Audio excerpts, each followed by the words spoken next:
ಉಡುಪಿ ಸ್ವತಂತ್ರ ಜಿಲ್ಲೆಯಾಗಿ 25 ವರ್ಷ ಪೂರ್ಣಗೊಳಿಸಿದ್ದು ಇಡೀ ಜಿಲ್ಲೆಯಾದ್ಯಂತ ಸಂಭ್ರಮದ ವಾತಾವರಣ ಮನೆ ಮಾಡಿದೆ.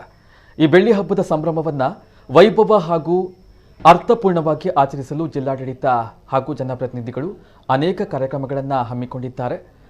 ನಮಗೆ ಉಡುಪಿ ಅಂದಾಕ್ಷಣ ನೆನಪಾಗುವುದು ಕೃಷ್ಣನಗರಿ, ಅಷ್ಟಮಠಗಳು, ವಿಶಾಲ ಕಡಲು, ಸ್ನೇಹಪರ ವ್ಯಕ್ತಿತ್ವದ ಜನತೆ, ಶ್ರಮಜೀವಿಗಳು, ಹಾಗೆ ಉಡುಪಿ ಮಲ್ಲಿಗೆ.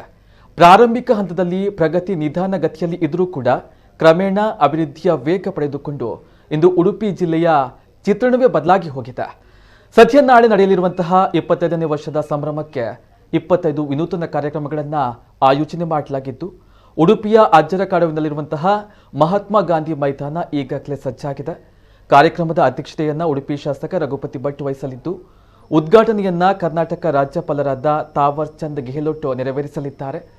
ಕೇಂದ್ರ ಕೃಷಿ ಮತ್ತು ರೈತ ಕಲ್ಯಾಣ ರಾಜ್ಯ ಖಾತೆಯ ಸಚಿವೆ ಶೋಭಾ ಕರಂದ್ಲಾಜೆ, ಉಡುಪಿ ಜಿಲ್ಲಾ ಉಸ್ತುವಾರಿ ಸಚಿವ ಹಾಗೂ ಮೀನುಗಾರಿಕೆ, ಬಂದರು, ಒಳನಾಡು ಜಲಸಾರಿಗೆ ಇಲಾಖೆಯ ಸಚಿವ ಎಸ್ ಅಂಗಾರ, ಸಮಾಜ ಕಲ್ಯಾಣ ಮತ್ತು ಹಿಂದುಳಿದ ವರ್ಗಗಳ ಕಲ್ಯಾಣ ಇಲಾಖೆಯ ಸಚಿವ ಕೋಟ ಶ್ರೀನಿವಾಸ ಪೂಜಾರಿ, ಇಂಧನ ಸಚಿವ ವಿ ಸುನಿಲ್ ಕುಮಾರ್, ಮಾಜಿ ಮುಖ್ಯಮಂತ್ರಿ ಡಾಕ್ಟರ್ ವೀರಪ್ಪ ಮೊಯ್ಲಿ ಸೇರಿ ಹಲವರು ಭಾಗವಹಿಸಲಿದ್ದಾರೆ ಎಂದು ತಿಳಿದು ಬಂದಿದೆ.